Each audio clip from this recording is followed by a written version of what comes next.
खरं तर हा प्रश्नच अनाठाई होता, काही गरजच नव्हती. हे कुठून अचानक हिंदीचं आलं मला काही कळलं नाही मला.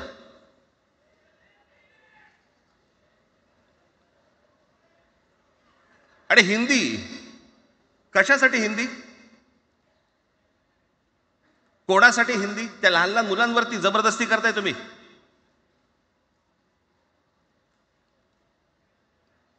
कोणाला विचारायचं नाही, शिक्षण तज्ज्ञांना काही विचारायचं नाही, कोणाला काही विचारायचं नाही. बस आमची सत्ता आहे, आमच्याकडे बहुमत आहे, आम्ही लादणार. तुमच्या हातात सत्ता असेल ती विधान भवनात,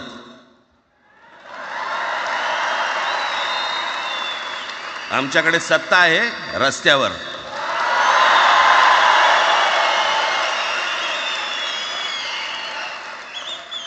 चव आहे कोल्हापुरी, गोकुळ लई भारी.